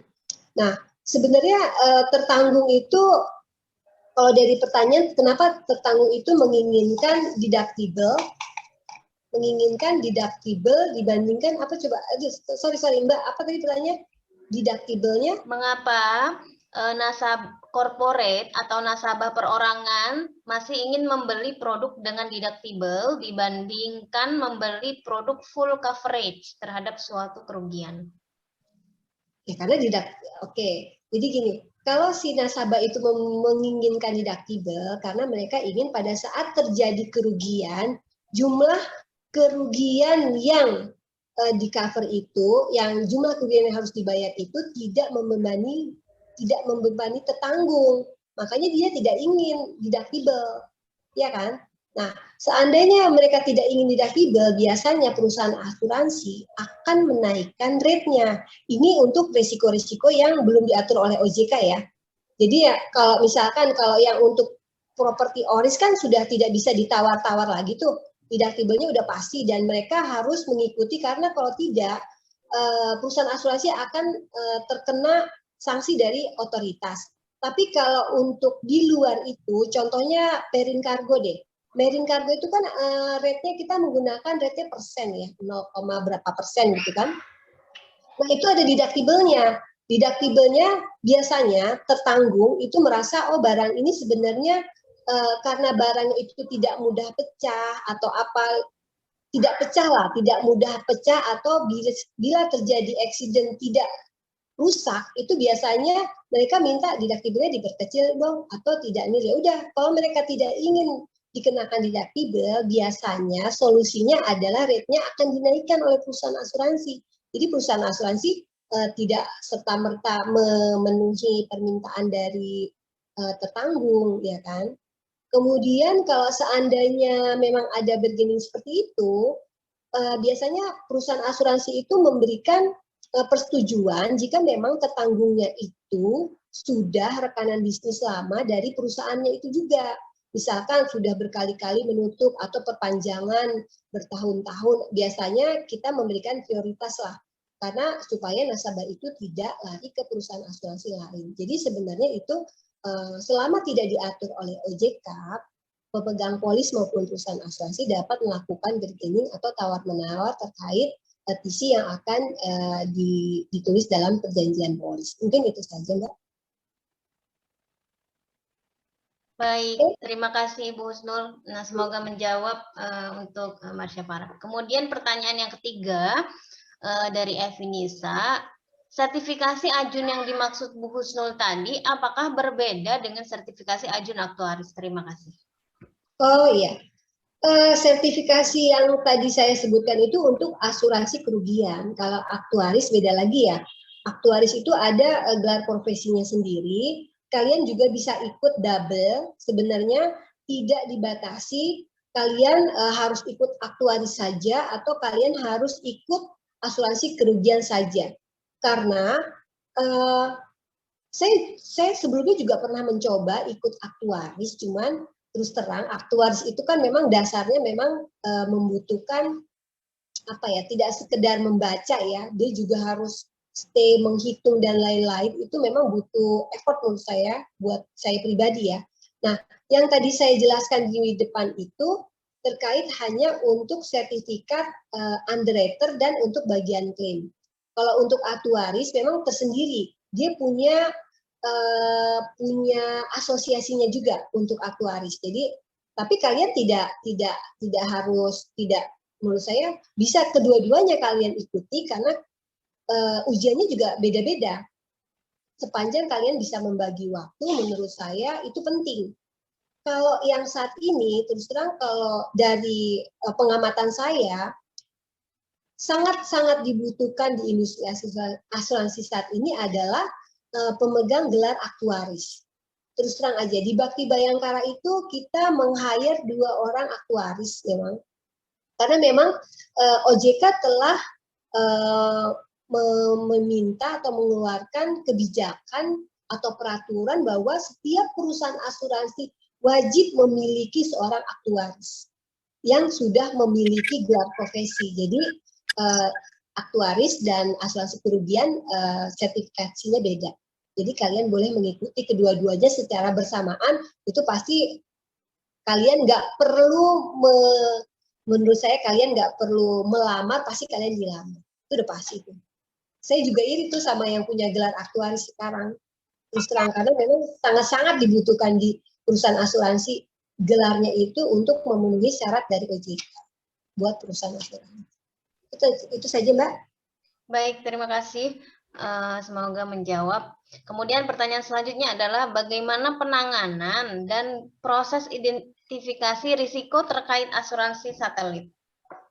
Silakan. Asuransi satelit.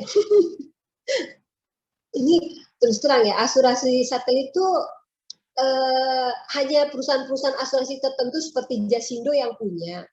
Kalau dari Bakti Bayangkara itu memang tidak punya asuransi satelit, terus terang aja, karena memang itu asuransi khusus, produknya khusus, izinnya juga khusus. Saya nggak bisa jawab nih untuk asuransi satelit, tapi ya kalian bisa WA ke saya biar saya nanti arahkan langsung, atau saya bertanya, meminta jawaban dulu pada yang memang berhak, karena yang mempunyai produk langsung satelit itu biasanya perusahaan-perusahaan asuransi besar seperti Jasindo. ABB itu dulu pernah ikut ikut treaty-nya, tapi itu tahun lama ya. Satelit saya udah nggak ikut ya itu, karena saya hanya dengar bahwa ABB pernah menutup satelit, tapi kok insuran atau treaty dengan asuransi besar seperti Jasindo. Kalau Bakti Bayangkara itu belum mempunyai produknya, Mbak. Jadi saya juga nggak bisa jawab. Takutnya salah, yang namanya satelit itu soal produknya khusus, izinnya khusus, juga harus mempunyai keahlian khusus dari underwriter-nya. Mungkin itu saja, tapi saya akan mencoba seandainya nanti saya ada kesempatan, saya mencoba membahas asuransi satelit saja. Oke? Baik, terima kasih Bu Mbak, Husnul. siapa tadi Mbak? Ya. Pertanyaan selanjutnya adalah, jika seorang pemegang polis tidak membayarkan premi yang diwajibkan tersebut melampaui masa tenggang atau grace period, namun tertanggung ingin mengajukan klaim, apakah masih ada toleransi untuk pengajuan klaim? Kalau biasanya kalau bagian klaim langsung nolak tuh Mbak. Oke. Terus terang, karena memang ada kebijakannya Mbak. Jadi kebijakan dari OJK itu ada waktu yang harus dipatuhi untuk yang outstanding premi. Outstanding premi itu kalau di OJK itu kita kan peraturannya 30 hari harus sudah membayar, terutama untuk yang asuransi jenisnya properti ya. Karena kalau tidak, itu jika terjadi klaim, itu tidak akan diproses klaimnya. Jadi sebaiknya kepada para pemegang polis, ya karena kalian sudah membeli polis ya, atau berjanji itu harusnya segera dibayar. Kalau tidak, perusahaan asuransi udah pasti tidak membayar, kecuali ada alasan lain ya, misalkan lupa atau apa, itu pun juga harus ada pertimbangan dari manajemen apakah hal ini diperbolehkan, karena sesuai undang-undang atau peraturan itu ada aturannya, memang tidak boleh seandainya polis tidak dibayar, tiba-tiba pada saat terjadi klaim mereka datang tanpa alasan minta diperbaiki, itu udah pasti dispute tuh Mbak. Kecuali memang dia sudah bertahun-tahun nih, kayak di kita kan di ABB itu ada ya pelanggan atau nasabah kita sudah lama. Bisa jadi kita langsung berasumsi oh mungkin lupa. Itu langsung kita, tapi kalau yang baru tiba-tiba tidak, itu biasanya lah kita ada peraturannya khusus Pak. Nggak bisa langsung diproses, kita butuh waktu penjelasan kenapa belum dibayar dan lain. Kalaupun akan diproses, mereka harus melunasi dulu preminya tersebut baru diproses. Contoh yang sudah terjadi di ABB ini, contohnya kayak Marine Cargo ya. Marine Cargo Open Policy itu biasanya kan ada pembayaran premi karena ini melalui agen, melalui broker, biasanya ada tenggang waktu 60 hari. Padahal polis Marine Cargo itu kan short period ya. Tapi karena terjadi klaim, karena sudah ada perjanjian di awal bahwa premi akan dibayar 60 hari setelah terbit polis, makanya pada saat terjadi klaim tetap diproses karena ada perjanjian awal. Jadi dia akan membayar 60 hari. Mungkin itu saja, tapi tetap di sini kalian atau siapapun lah yang merasa pemegang polis harus bisa tepat waktu lah membayar. Takutnya terjadi ini, tiba-tiba terjadi klaimnya ditolak karena memang belum bayar. Terus kan di ABB itu di perusahaan yang tempat saya bekerja nih, itu agak dispute nih karena cabang itu kan punya limit wewenang yang dibatasi oleh kantor pusat. Pada saat terjadi klaim, kantor pusat akan mengecek kalau preminya belum bayar itu langsung ditolak gitu. Dan itu prosesnya jadi agak lama. Mungkin itu saja dari saya untuk terkait pembayaran premi yang tidak tepat. Baik, terima kasih. Izin Ibu Husnul, saya off kamera karena terkait internet. Ya. Kemudian pertanyaan terakhir mungkin ya, mengenai asuransi Marine Cargo, jenis kapal apa saja yang biasanya tidak bisa atau bisa dipakai atau dihindari perusahaan asuransi dalam asuransi Marine Cargo? Silahkan Ibu. Oh iya. Sebenarnya kalau untuk Marine Cargo, semua bisa digunakan ya. Kalau Marine Cargo ya, kapal kayu pun bisa digunakan kalau untuk Marine Cargo. Karena apa? Kalau Marine Cargo itu kan wilayahnya kita sudah tahu, misalkan contoh kecilnya, tujuannya sudah jelas. Jadi kemudian kalau di wilayah contohnya yang suka menggunakan kapal kayu itu di Sulawesi ya, karena memang dia wilayahnya kan kayak ada kepulauan-kepulauan atau kepulauan di Riau lah, itu biasanya kapal kayu.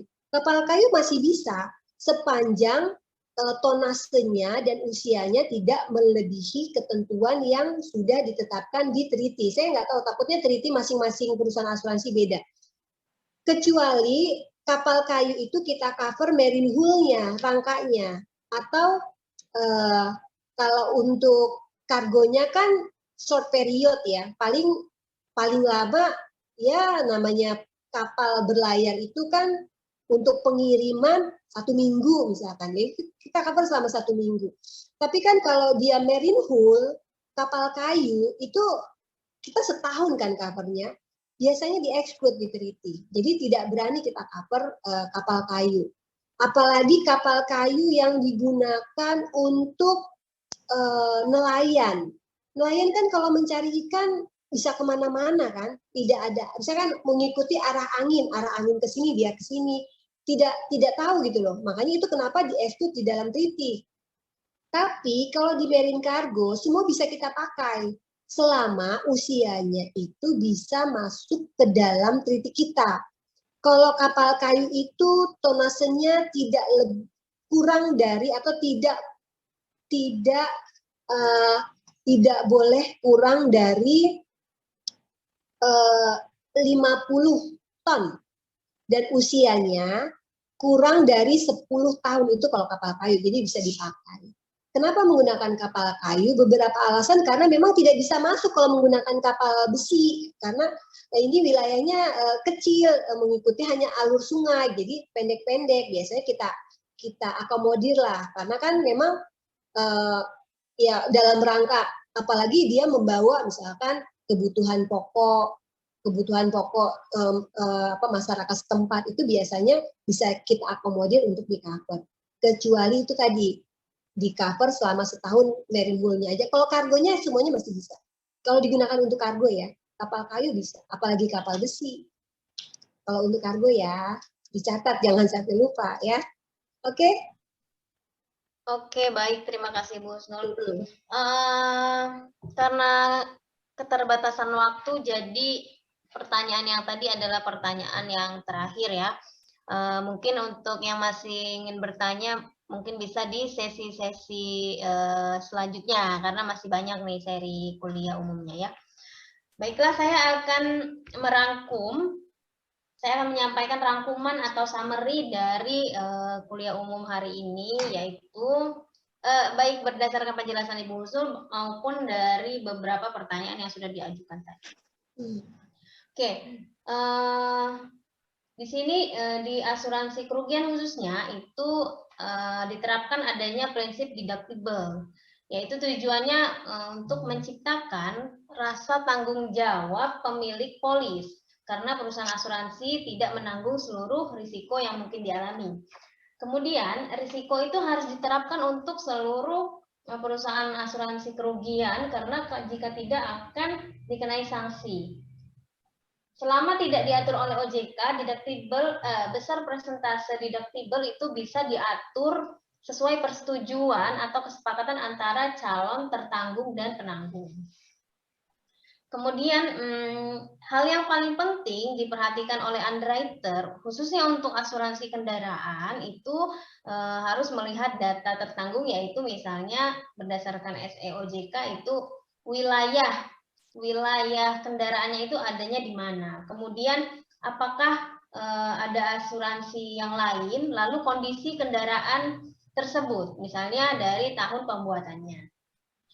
Kalau untuk bangunan atau rumah itu dilihat dari dia letaknya ada di mana, di lingkungannya, apakah di luar perumahan atau di dalam perumahan. Karena mengapa perumahan? Karena di dalam perumahan itu termasuk letak yang cukup aman dibanding di luar. Kemudian pekerjaan apa saja yang ada di bidang klaim dan underwriting, khususnya di asuransi kerugian itu, misalnya ada gelarnya dengan AAAIK dan AAIK, kemudian ada untuk ICPU yaitu properti, lalu ICMARU itu untuk marine dan sebagainya.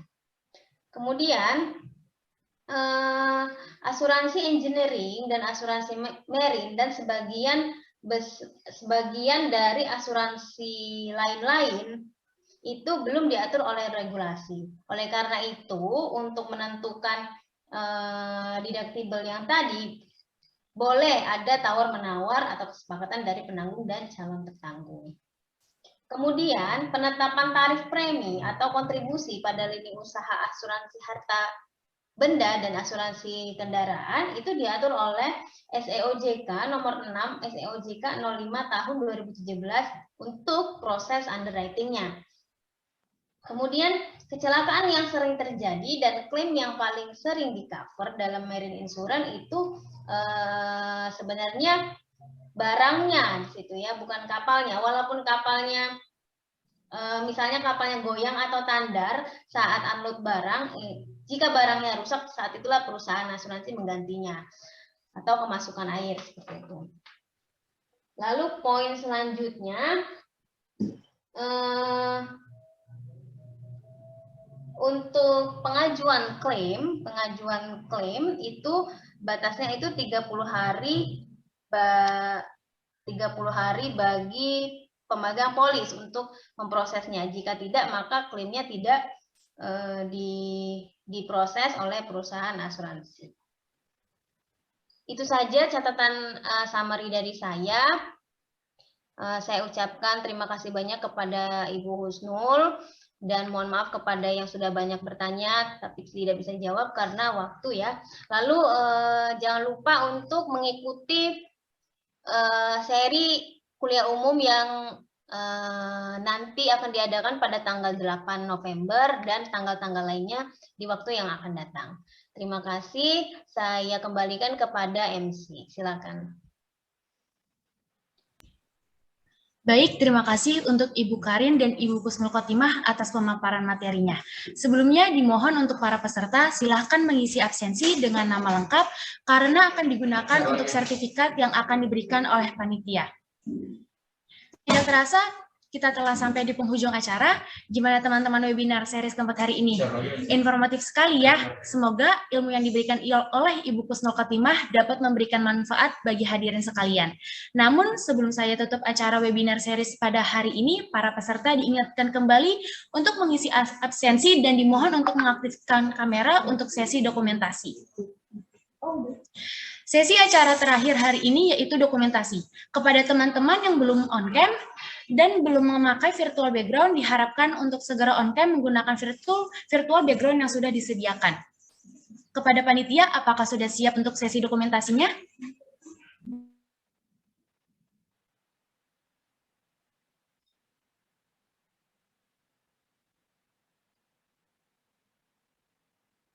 Teman-teman yang belum on-cam dulu yuk. Mau di screenshot untuk dokumentasi. Jadi nggak pakai on-cam ya, gitu ya. Pakai background.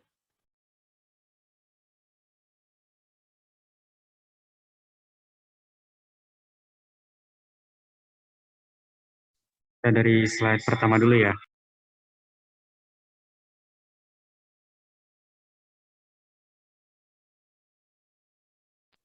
Satu, dua, tiga. Lanjut slide 2. 1, 2, 3.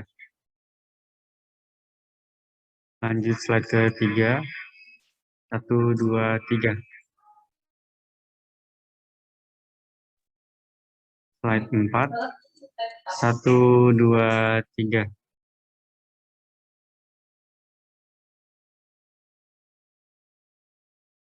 Oke, udah dokumentasinya. Terima kasih teman-teman. Baik, terima kasih. Diingatkan kembali untuk 5 series webinar selanjutnya akan hadir kembali. Tema yang akan dibawakan yaitu asuransi syariah, aktuaria, asuransi sosial, pendanaan pensiun, dan sumber daya manusia di bidang asuransi. Untuk informasi lebih lanjut mengenai 5 series webinar selanjutnya dapat dipantau melalui lini masa Vokasi UI di Instagram @vokasi_UI. Untuk pemberian sertifikat akan dikirimkan melalui email pribadi peserta yang akan dikirimkan oleh panitia. Kami dari seluruh panitia mengucapkan terima kasih banyak kepada pembicara, Ketua Prodi Administrasi Asuransi dan Aktuaria, Bapak Ibu dosen program studi Administrasi Asuransi dan Aktuaria, moderator, serta para peserta yang telah menyimak acara dari awal hingga akhir. Kami juga memohon maaf atas segala kekurangan pada webinar hari ini. Saya, Yunisti Meredita, selaku MC webinar hari ini, izin untuk pamit undur diri. Wassalamualaikum warahmatullahi wabarakatuh. Sampai bertemu di webinar series selanjutnya. Waalaikumsalam warahmatullahi wabarakatuh. Terima kasih Bu Husnul. Terima kasih juga. Terima kasih Mbak. Untuk para peserta, diperizinkan untuk live dari room Zoom. Saya bisa live ya? Bisa, Bu Kusal. Ya. Makasih ya, tadi mohon maaf ya, ini Zoom-nya lagi. Makasih ya, Assalamualaikum. Makasih Bu. Makasih Bu.